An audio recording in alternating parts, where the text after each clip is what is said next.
I'm Dr. Marcello Sbrocca, and in this video I'm going to be reviewing the Claude Delangle alto saxophone mouthpiece by Selmer, Paris. Just to get it, just to explain this right away, if you're looking for a concise, to-the-point review of this mouthpiece, this is definitely not the video to watch. I could talk about this mouthpiece for a long time, and so I'm going to really try and condense this video down, but even then I know that this is going to be a long video. So anyway, let's get right to it. The first time I was exposed to this mouthpiece was when it was actually still a prototype. It was actually the end of my first year in France, first year of my master's. I was studying with Vincent David when he was still the professor at the Conservatoire of Versailles. And he's very close with Selmer, and he tests a lot of their equipment, and he was always, he always had different pieces of equipment from Selmer with him, and he was always trying different things out, and he certainly wouldn't always tell us about it. But anyway, I remember at the end of my first year, this was 2018, I think it was, at the end of my first year, but he started playing this prototype mouthpiece. Nobody knew it was going to be called for the next year, and he had multiple prototypes over the course of about a year. And honestly, just to kind of get to the point again, I was never a huge fan of how this mouthpiece made him sound. Now, he made it work. He's an extremely good player. He could make all sorts of mouthpieces work, but I just didn't think it made him sound as good as the mouthpiece he was playing prior, which was the Selmer concept mouthpiece, which is an extremely popular mouthpiece that, in my opinion, kind of defines an era. Whether or not that era has ended, I don't know, but it's definitely a very prominent mouthpiece that a lot of people play, and for good reason. It's a very modern mouthpiece, and it allows you to control the instrument very well, and it's just a very well-designed mouthpiece. But anyway, a year went by, he had all these different prototypes, and it was funny because in the beginning I could tell he was kind of struggling to play the mouthpiece. And later on I would discover that the reason why is because it's a classical saxophone mouthpiece, but it's got a wider tip opening to it. Now, there's more aspects to a mouthpiece that affect how it plays than just the tip opening. But with that mouthpiece, that's one of its kind of main characteristics, or what sets it apart from a lot of other mouthpieces, is that it has that wider tip opening. But anyway, a year went by, and it was sometime in 2019, and the mouthpiece had been released, and it had been named. It was called the Claude Delangle Mouthpiece, obviously designed by, or heavily designed by or influenced by, Claude Delangle. And I remember over the course of the next year or so hearing people playing this mouthpiece, and I gotta say again, I was just not convinced by it. Everybody I heard who played the mouthpiece, to me, they just sounded like they were having to work twice as hard to make it work, and nobody sounded better with it. They sounded a little different, but not better. In other words, my initial feelings about this mouthpiece were very negative. I was not impressed by it, and I kind of thought it was a gimmick, especially because it was the first mouthpiece that Selmer made that had that, I think it's gold-plated brass, but a gold-plated brass insert in it, which at the time drove the price up about $100. Nowadays, that mouthpiece costs over $100 more than it did several years ago. I believe when it came out it was $300, and now it's above $400, if they even still make it. I don't know. But anyway, just to conclude this initial part, I was very unimpressed and underwhelmed with this mouthpiece, and I thought it was kind of a gimmick, and maybe a fad, and that it would kind of blow over. And that's how I left it. I was playing a concept at the time, which was a mouthpiece that I played for a while, and I would continue to play the concept for a couple more years. Fast forward to the end of the first year of my doctorate, I'd just done a couple recitals, and I'd been playing the concept mouthpiece for a little over 6 years at the time, and I was not having any real problems with it, but I'd figured it out, and I'd figured it out for a long time, and I was just bored of it. I was bored of the options it presented me. I think it's a wonderful mouthpiece. It's the mouthpiece for most classical saxophonists. That and some variant of the S90 is what most people are going to be comfortable with. Most beginners or most people who haven't really figured out playing yet are going to find that Concept or S90 or a Van Doren Profile or something like that is going to be a better mouthpiece to play. Just to get good on, and it's to be a professional level mouthpiece. But anyway, I was tired of the mouthpiece, the Concept. I wanted something else, and I don't remember how I made the decision to get the Claude Delangle Mouthpiece, but that was the one I ended up deciding on, which is funny because I was so skeptical and a little cynical of the mouthpiece for a couple years beforehand. Just a side note, I bought it from Thomann, which is a company in Germany. I broke one of my main rules with mouthpieces, and I just bought one. And that was because if I bought it from them, it was a lot less money. I think I paid $240 for it. But the caveat was that if I wanted to return it, it was going to cost me almost that much money to ship it back. So I just bought one and hoped for the best. I have had very bad luck in the past with Selmer equipment. They have improved their quality control over the years. In the past, the only kind of French company that had good quality control was Van Doren, and Selmer was just all over the place. I remember once I got a S80 C-Star soprano mouthpiece from them, and I played it for a whole year, and I didn't realize it, but the thing is, the rails on the mouthpiece, they were bent. They just weren't sanded down correctly or whatever. It was a horrible mouthpiece. It made me sound terrible. So, but I broke that rule because I did an internship with Selmer. I did pay for this mouthpiece myself, but I know that they've improved their quality control, so I felt okay taking a chance just buying one. But anyway, I got the mouthpiece, and just to quickly go over some of my initial feelings. My initial feelings were that I felt the mouthpiece was similar to a Concept mouthpiece, just with a wider tip opening. And I find that is what a lot of people say about the mouthpiece. They go, oh, it's just like a Concept with a wider tip opening. So it's a little harder to play, low notes are a little harder to get out, maybe the sound's a little brighter or whatever. And I find a lot of people say that. But I also find a lot of people will say that, and then a little time goes by, and they realize that by changing the tip opening and whatever else they change with this mouthpiece, it's not just a Concept with a wider tip opening, or if it is, the implications of that are more severe than people think. And that's because this is a very unusual classical mouthpiece, which I'll talk more about in a minute. Let me just go over, I'm going to fast forward now to a couple months after I got the mouthpiece, and I did my first recital with it, and I'm going to talk about what I felt were kind of the negatives to the mouthpiece first.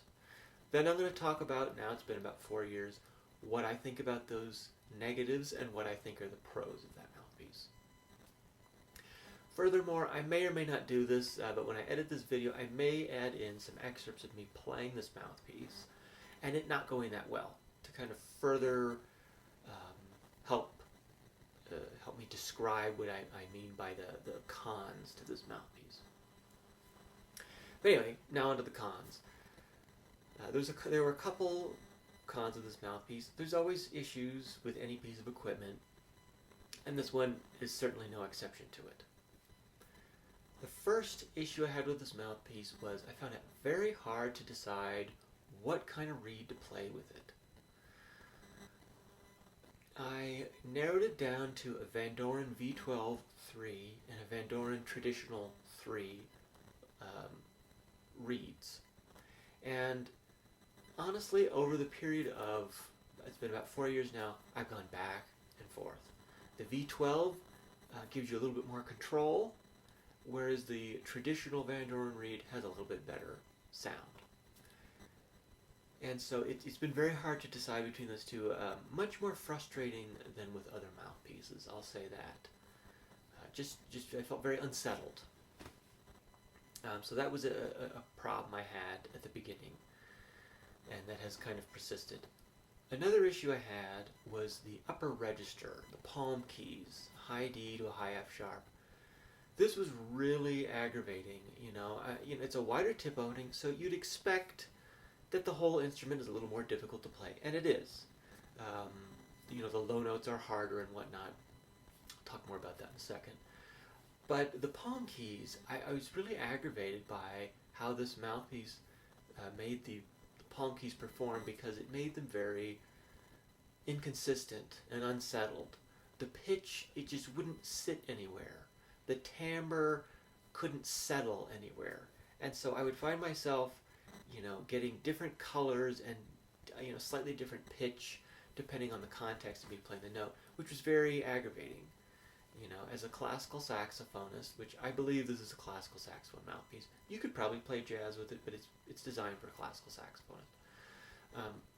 As a classical saxophonist, you need a mouthpiece that's consistent and, is going to play in tune, and you have control over it. And I just found it really aggravating with the palm keys. They fluctuated too much, and I would just, I'd have moments in a piece where I had to really confidently and loudly or whatever play a high note, and it just was like, what's going to happen? And sometimes it was a little ugly or a little flat or a little whatever, and that was it was really annoying and worried me a lot before I gave my first performance.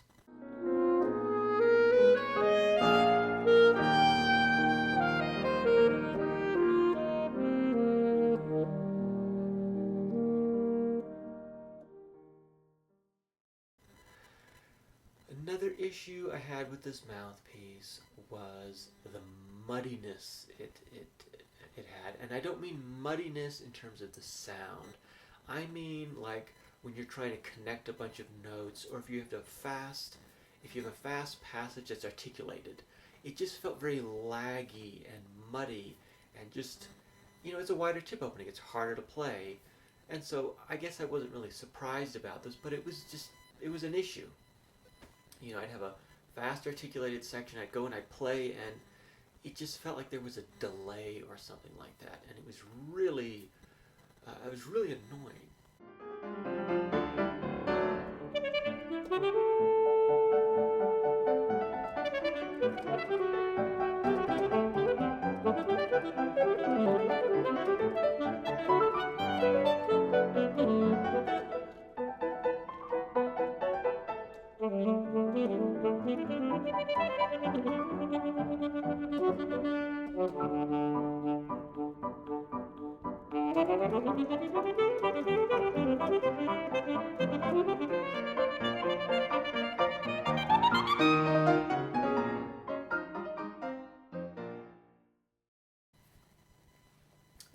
The last negative to this mouthpiece in general, for me personally, was that, okay, maybe this isn't so much me personally, but this is a negative that I've seen a lot of people experience. And that is, you can very easily fall into two traps. Either one of them, or sometimes even both of them. The first one is, it's a mouthpiece that if you just kind of play quiet or at a medium level, it sounds good, but then when you push it, because it doesn't have that limiter, that smaller tip opening, it can get ugly very quickly. And so some people, they just end up playing quiet all the time, which of course is no good.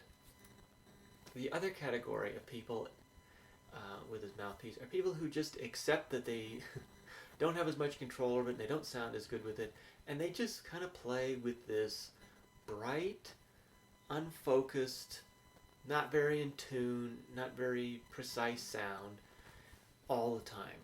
It kind of makes them sound like a saxophonist from like 20 or 30 years ago. Mouthpieces over time had wider tip openings. This mouthpiece is kind of a return to that with a modern twist to it, which I'm going to talk more about. And so some people just kind of end up sounding like an older saxophonist. And I mean that in a negative way. It's less precise, less pretty, less clear, And so, this mouthpiece, it's harder to control, you know. And so that's, those are the kind of traps I see people fall into. They can't get loud, or else it gets ugly, or it's somebody who just accepts it, or it's somebody who's like, another way of describing that is maybe it's somebody who hasn't quite figured the saxophone out yet that well, and so when they play this mouthpiece, they want it to work, but all they end up doing is just creating a bunch of bad habits. So anyway, let's now move on to, 4 years later. I've had this mouthpiece for about 4 years. Let me explain to you what I think about those cons and if they've gone away, and then I'm going to talk about the pros to the mouthpiece, and then I'll conclude. So, to me, a lot of those cons did kind of settle down. So starting with the first one, the palm keys. I feel pretty good about them now. I did find that going back and forth between V12s and traditional Van Doren reeds helped me figure this mouthpiece out. I think that's actually a very good way to figure out your mouthpiece, to figure out your equipment, to figure out the saxophone, is to kind of spend a lot of time with one reed and then go to another one and then go back and then go to the other one again.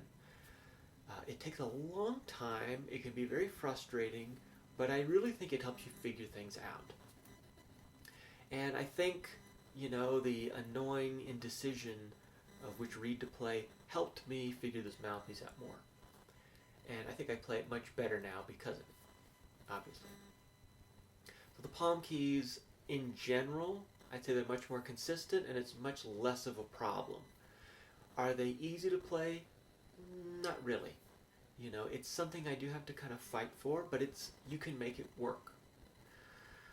The reed issue, I do kind of go back and forth. I feel pretty good about what I'm doing now, which is the traditional threes, but who knows, I could change my mind. But at least I don't feel quite as lost with reeds. I don't feel so much like I can't decide. I feel a little more secure about it. With the help of listening to recordings of myself playing this mouthpiece with different reeds and having gone back and forth between the two. Lastly, the muddiness, the laggy feeling of the mouthpiece. I think the French would call that the émission of the mouthpiece. I think that it's always going to be a problem with this mouthpiece.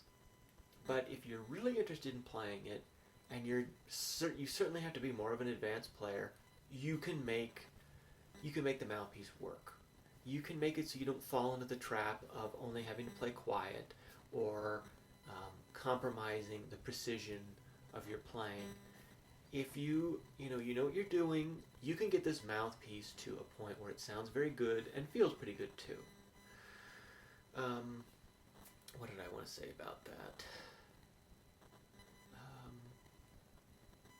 So yeah, this is a very unusual mouthpiece. Most classical mouthpieces, as I was saying, especially modern ones, they have smaller tip openings. With a smaller tip opening, it's much more safe and consistent. And when you have the bigger tip opening, it changes something else. Not only is it not as safe and consistent, but when you have that resistance of a mouthpiece, of a smaller tip opening, you can kind of always be putting pressure on the mouthpiece, and it'll just kind of sit. Whereas with this mouthpiece, if you're always putting pressure on it, it will push it to be, loud or whatever. So you kind of have to, and this is why I think this mouthpiece is so hard to get used to, is it's a mouthpiece you don't need to push all the time. That being said, you need to find a way that you can push this mouthpiece and still get a beautiful sound. But I'm just saying that for me, coming from a concept mouthpiece, you don't need to always be pushing this mouthpiece to keep it consistent. You actually don't need to. You can kind of relax a little bit when you play this mouthpiece in a certain sense. And that's because of the loss of resistance, the taking off of the limiter that you have on most modern classical saxophone mouthpieces.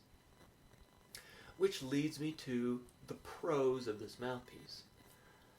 This is just a theory of mine. I don't know if it's true. I haven't played enough mouthpieces to be sure of this. But sometimes I think when you have a mouthpiece that has a smaller tip opening, I think it tends to um,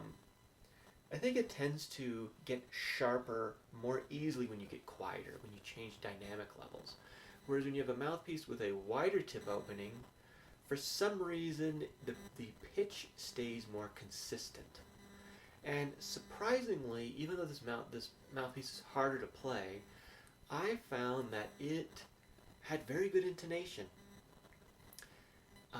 Other than those palm key issues, once those settled down, things were very good. My high D natural, I do have to put 4 down, otherwise it's too sharp. But other than that, the instrument is in general more in tune than it was with a concept, and consistently more in tune. If I played quiet, if I played loud, all of that, it was just more in tune. So that was a pleasant surprise and a pleasant pro to this mouthpiece. And now to the real reason why anybody would ever put up with all those negatives. Why would you play this mouthpiece? I just spent however many minutes talking about how difficult this mouthpiece is to play, all the negatives to it, how much work it was for me, who I would consider myself to be a more advanced player, how much work it was for me to get used to. What are the pros? Why would you play this mouthpiece? Well, other than the nice pitch, it's a mouthpiece with a truly unique sound. It has a beautiful tone to it. You have to work extremely hard to get it, but it's a beautiful sound. It's really, I can't believe the mouthpiece exists because, not because of how beautiful it is, but because a company like Selmer decided to make it. Again, I did an internship with Selmer when I was in France, but I don't know everything about them. I'm surprised that they made it. Maybe they made it because Claude really wanted to make it. I heard that Claude made this mouthpiece because he was tired of so many conservative, safe mouthpieces. An S90, an S80, a Van Doren Profile, a Van Doren AL3, and most certainly a Selmer Concept. Those are all great mouthpieces, but they're very safe. There's a reason why everybody who wins a competition is playing an S90 or a Concept. It's because they're consistent. They make the saxophone as easy as it's going to be. I don't go as far as to say it's going to make the saxophone easy. It's to play well is always hard. There's nothing you can do about that. I don't care what anybody says. But I would agree that the Selmer Concept and the S90, they're overplayed mouthpieces. And a small part of me does look down upon some professionals who continue to play those mouthpieces because they're old. The S90 is old. I know they've revamped it, but it's still an old mouthpiece. But they play these really safe mouthpieces, and they work. There's a reason people do well in competitions, or there's a reason people play them. And if they work for you, and that's all you care about, then go ahead and play it. But I do like this Claude Delangle mouthpiece for that reason. It's not safe. It's not a safe mouthpiece. And it's really cool that a company like Selmer decided to make a mouthpiece like this. There's no way most classical saxophonists are going to like this mouthpiece. It's just so much work. It's so much to get used to. It's so different than every other mouthpiece, which to me is why you should play it, especially if you're a more advanced player or professional. But it's a lot of work, and most people are just not going to find it to be worth it. But, let me just talk about why I love it so much. So it being a Selmer mouthpiece, it has a certain clarity to it that you don't get with other mouthpieces. I love Van Doren. I think they make wonderful mouthpieces. I haven't played one in a while. I'd happily try one out. But they don't have as clear a sound as a Selmer mouthpiece. I don't know what Selmer does to do that, but there's a real clarity to their sound, and I really appreciate it, and I love it. The second thing about Selmer mouthpieces is that, and the thing with this mouthpiece, is that they know how to design a mouthpiece with a modern sound to it. To me, Selmer really defines what is modern for a classical saxophonist. They're very special that way. They're not perfect. Selmer sometimes drops the ball, or they have imperfect equipment, but they they know how to make something, they know how to take a tradition and hold on to it, but evolve it and have it move forward in a way that's just wonderful. And so, it's like if you wanted to play a wider tip opening mouthpiece, you could get an old mouthpiece. You could get kind of a closed tip jazz mouthpiece, and it might be similar to this mouthpiece, but with that Selmer clarity and that modern Selmer take, that's what makes this mouthpiece special. That's what makes it different than just playing a wider tip opening mouthpiece from either the jazz market or something from the past. And that's why it's so special. And the fact that it's not going to fit that many people is why I can't believe Selmer made this mouthpiece. But it just has a beautiful sound. In a really small room, it's not the best. It's a little harsh, But realistically, when you perform, you're playing in a hall. Even if it's a small hall, the mouthpiece just has a beautiful tone, a ring to it, a clarity to it. And I think it's a sound you're just not going to get with a mouthpiece that has a smaller tip opening to it. And that's why, but you're going to have to work for it with this mouthpiece. And that's why, to me, I look at this mouthpiece as a mouthpiece that prioritizes beauty. It is not necessarily, it puts beauty first. It's not necessarily a very well-balanced mouthpiece, especially for most people, for all the reasons I just mentioned. But if you want a modern, wonderfully designed classical saxophone mouthpiece that's going to give you the most possibilities of color, this is the mouthpiece to get. And I love this mouthpiece very much. Even if I quit playing, I'm always going to consider it to be a very special mouthpiece. So anyway, that concludes my review. If you have any comments or questions, or if you have some recommendations for some videos you'd like me to make in the future, either more reviews or you want me to talk about something else, please let me know. I'd be happy to do it. And thank you so much for watching.